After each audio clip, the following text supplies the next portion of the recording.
Bom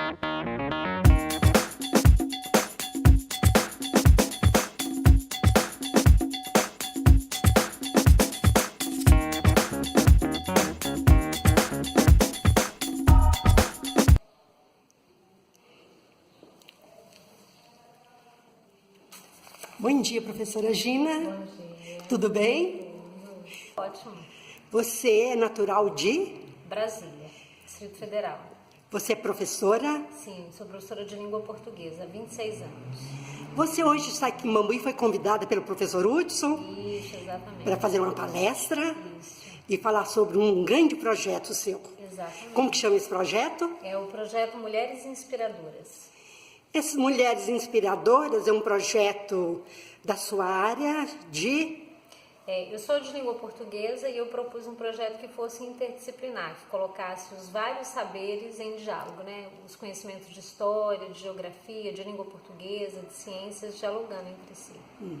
E esse projeto, fala um pouco sobre ele, como que ele chama o nome dele? Então, o projeto Mulheres Inspiradoras. Mulheres Inspiradoras. Sim. Você, nesse projeto, você inspirou alguém para fazer? Então, espero. Eu me inspirei, na verdade, na necessidade de me ressignificar como professora. O projeto começou de uma crise que eu vivi em sala de aula. Eu já estava em sala de aula há muitos anos e, num dado momento, eu entrei numa turma de 6º ano e percebi meus alunos muito pouco interessados na escola, muito pouco envolvidos naquilo que a gente propunha. Eu me incomodei com isso porque eu sou egressa da escola pública e sei que quem está na escola pública é quem mais precisa da educação para gerar transformação social. A minha história foi transformada a partir da educação pública, então me incomodava que os meus alunos que precisavam tanto da educação, do ensino, para mudar as suas vidas, virassem as costas para a escola. E aí eu fui estudar um pouco mais para entender por que aquilo estava acontecendo e acabei encontrando respostas muito curiosas. Os meninos muitas vezes viram as costas para a escola porque a escola em alguma medida também vira as costas para eles. A gente tem uma escola que atende alunos que são nativos digitais do século XXI, mas ela se comporta como se ela estivesse no século XIX, ainda numa lógica de fazer com que o aluno fique muito tempo fazendo cópia do quadro, cópia do livro e empreendendo pouco esforço naquilo que realmente promove a aprendizagem. E aí eu percebi que eu precisava me ressignificar como professora para que os meus alunos se engajassem na aprendizagem. Uma das coisas que eu entendi que eu precisava fazer era entrar no mundo da tecnologia. Uma vez, como eu mencionei, os meus alunos são nativos digitais, eu precisava me aproximar desses recursos. E aí eu criei uma conta numa rede social e comecei a observar como é que os meus alunos se comportavam, que conteúdos eles acessavam, que conteúdos eles postavam. O meu objetivo era conhecer melhor, saber quem são os meus alunos, o que os mobiliza, do que eles gostam, quais são os centros de interesses deles. E aí, num dado momento, eu percebi um vídeo produzido e postado por uma aluna minha de 13 anos, no qual ela se apresentava dançando. A música que era executada, a roupa que ela vestia, tudo isso deu ao vídeo um teor erótico que me incomodou. E eu fui pesquisar para entender sobre aquilo e percebi que as meninas são educadas muitas vezes pelas mídias, pela televisão, pela imprensa, para reproduzir um referencial da mulher, sempre medida a partir do quanto ela é sexualmente desejável, a partir do quanto ela corresponde a um determinado padrão de beleza. As meninas são educadas vendo na televisão a imagem sempre da mulher sexualizada, o corpo da mulher sendo usado para dar audiência. Então elas tendem a acreditar que para elas serem aceitas, para elas pertencerem à cultura, elas têm que reproduzir aquele modelo. Eu me perguntei, se as nossas meninas estão se inspirando nesses modelos, que tal se a gente apresentar outros modelos para elas se inspirarem? Daí surgiu o projeto Mulheres Inspiradoras, que propôs algumas ações simples. O estudo da biografia de grandes mulheres, a leitura de 6 obras de autoria feminina, entre elas o Diário de Anne Frank, Eu Sou Malala, Quarto de Despejo, Diário de uma Favelada, de Carolina Maria de Jesus, e 3 obras de uma grande escritora de Brasília, Cristiane Sobral.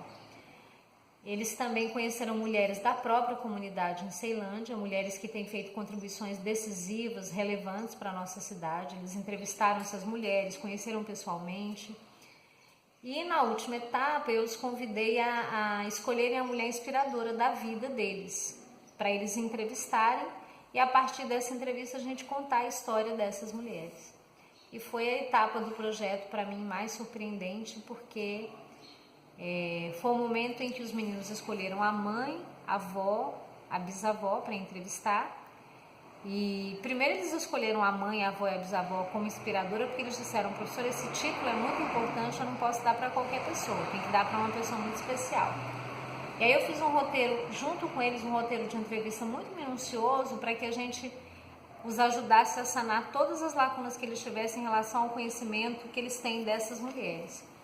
E eles voltavam da entrevista muito impactados, dizendo: nossa, professora, eu descobri que a minha mãe foi obrigada a abandonar a escola para trabalhar como empregada doméstica ainda na infância. Ou outros me diziam: professora, minha mãe veio para Brasília com a promessa de que ia estudar e chegando aqui ela acabou sendo explorada como babá, como empregada doméstica. Eu me dei conta de que os meninos, à medida que entrevistaram as suas mães, avós e bisavós, eles foram conhecendo detalhes da história dessas mulheres, que tornava essas mulheres ainda mais incríveis, mais inspiradoras. Eles também me contavam que quando eles chegavam com um documento para a mãe, para a avó ou para a bisavó, dizendo: olha, você foi escolhida para ser entrevistada porque você é uma mulher inspiradora, era recorrente que essas mulheres dissessem: mas eu sou uma mulher inspiradora, né? Porque nós temos uma cultura que valoriza tão pouco o que a mulher faz, que às vezes nem ela tem dimensão da grandiosidade do que ela está fazendo. E aí eu fiquei muito encantada com as mais de 150 entrevistas que eu li. Percebi em todas essas entrevistas que a presença da mulher foi decisiva para a continuidade daquela família, para o sustento e para a sobrevivência daquele filho. Percebi que as mulheres naquela comunidade são a espinha dorsal, são elas que estão ali parindo a vida, a sobrevivência, trabalhando, se engajando, gerando transformação social. E percebi que era importante que aquelas histórias não ficassem engavetadas. Nós as transformamos nesse livro, Mulheres Inspiradoras, que é o livro onde a gente registra a história dessas mulheres de Ceilândia, da nossa cidade, porque a gente também percebeu que ao contar a história das mulheres, a gente também estava contando a história da nossa própria cidade, porque aparece na narrativa das mulheres esse movimento de migração, as mulheres saindo de áreas rurais para ir para uma cidade grande em busca de uma vida melhor, os desafios que elas enfrentam ao chegar nessa cidade, como elas são acolhidas.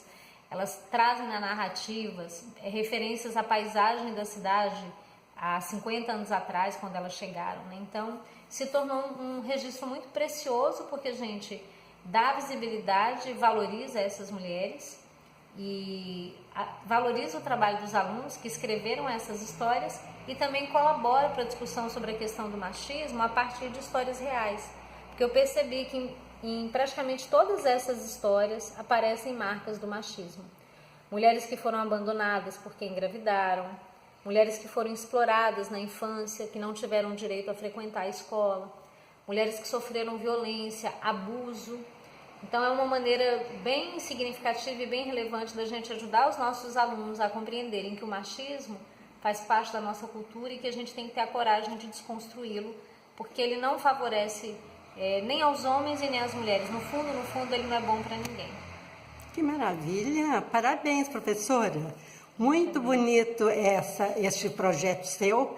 Inclusive, é isso aí. Hoje, os jovens precisam inspirar em alguém, né? Para sobreviver, para ir em frente, né? Então é uma marca muito bonita, né? Aí de uma família, de um parente, né? Na vida deles, né? E com esse projeto você ganhou um prêmio muito importante. Qual que é, professora? É verdade. Na verdade, a gente ganhou vários prêmios, né? No Brasil, a gente ganhou 3 prêmios, todos dados por órgãos da maior importância. Ganhamos o 4º Prêmio Nacional de Educação e Direitos Humanos, que é dado pela Secretaria de Direitos Humanos da Presidência da República. O 8º Prêmio Professores do Brasil, que é dado pelo Ministério da Educação. O 10º Prêmio Construindo a Igualdade de Gênero, que é concedido à Secretaria de Políticas para Mulheres, em parceria com o CNPq e o Ministério da Educação. E recebemos também o primeiro Prêmio Ibero-Americano de Educação e Direitos Humanos, que é um prêmio internacional concedido pela OEI em parceria com a Fundação SM. Nós concorremos com 17 projetos de países ibero-americanos como Uruguai, Paraguai, Argentina, Costa Rica, Panamá, Espanha, e ganhamos o primeiríssimo lugar, levando para a escola um prêmio de $20 mil americanos. Que maravilha! Agora, com isso, você vai haver um seminário, né? Isso. E vai ser aonde esse seminário? Então, eu vou fazer um bate-papo com o pessoal no Instituto Federal aqui em Bambuí. E depois a gente vai ter uma participação no Papo Reto também, um projeto do professor Hudson em parceria com outros professores do IFE. Você e o professor Hudson foram muito felizes, né? Você em fazer esse projeto e o professor trazê-la aqui para fazer essa palestra.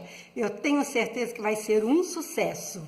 E perguntando agora, você inspirou em quem na sua vida? Eu tive muitas mulheres inspiradoras na minha vida, mas certamente a mais inspiradora de todas é a minha mãe, que nasceu aqui no sul de Minas, em Manhuaçu. Quando fez 5 anos de idade, ganhou de presente uma enxada para capinar a terra. Lindo presente, hein? Não pôde frequentar a escola, mas era uma mulher extraordinária, de uma riqueza interior maravilhosa, que defendeu bravamente o direito dos 6 filhos dela frequentarem a escola. Então, era uma prática muito comum que as meninas fossem afastadas da escola para fazerem trabalhos domésticos. E minha mãe sabia da importância da educação na nossa história e ela fez todo tipo de esforço para me apoiar e eu pudesse levar os meus estudos a termo. Então, a mulher mais inspiradora da minha vida certamente é a minha mãe, mas além dela eu tive professores incríveis, como a professora Creuza, que me mostraram o poder da educação para a promoção da transformação social, e é isso que eu acredito. Você é casada? Sou casada, tenho um filho de 6 anos chamado Luiz Guilherme, meu esposo chama Edson. Marido? Edson. Edson. E ele, falando sobre o machismo, e ele, como que é ele nessa parte aí? É machista? Eu acho que em alguma medida todos nós somos machistas porque a gente está dentro dessa cultura. E a gente não vai conseguir se desvencilhar do machismo se a gente não admitir isso, né? Que nós fomos formados dentro dessa lógica.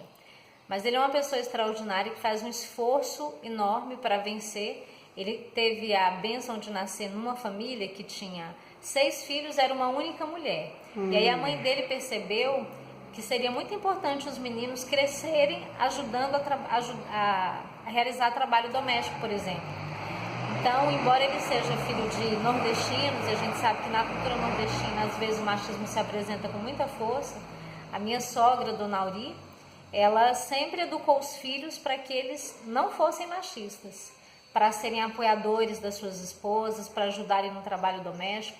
E eu vivo isso com ele. Hoje eu estou aqui em Bambuí, conhecendo essa cidade linda, e quem está lá cuidando do meu filho, respondendo por todas as questões da casa, é ele. Então, com o apoio dele, eu consigo realizar os meus projetos em maior plenitude, e é o que eu desejo para todas as mulheres, que elas tenham a possibilidade de viver os seus projetos de vida, sendo apoiada pelos seus companheiros, e não tendo esses companheiros, que todas nós possamos contar com o apoio de políticas públicas, com creches adequadas para que essas mulheres possam trabalhar e tenham onde deixar os seus filhos com segurança, com tranquilidade.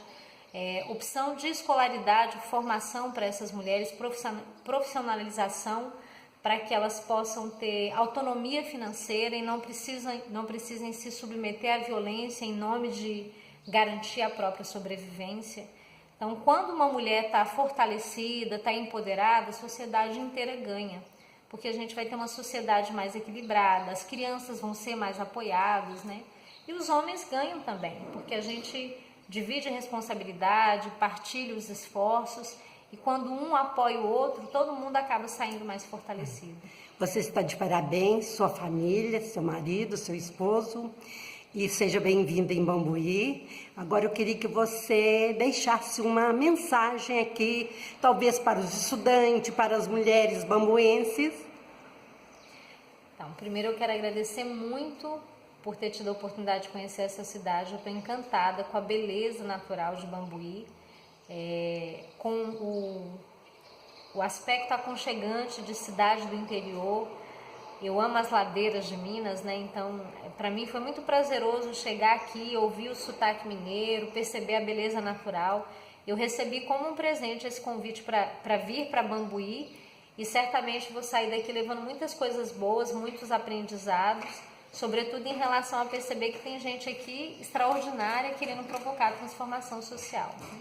O recado que eu daria para os nossos jovens, né, para os meninos e para as meninas, é que primeiro para as meninas, que elas não aceitem essa representação que a mídia faz da mulher como mero objeto sexual, porque as mulheres são extraordinárias, nós somos grandiosas, e quando a gente aceita e reproduz essa representação da mulher, a gente se diminui, a gente se reduz, né? Nós somos grandiosas demais para sermos apenas isso. Não há nenhum problema na mulher querer ser sensual, querer viver a sexualidade dela de maneira plena.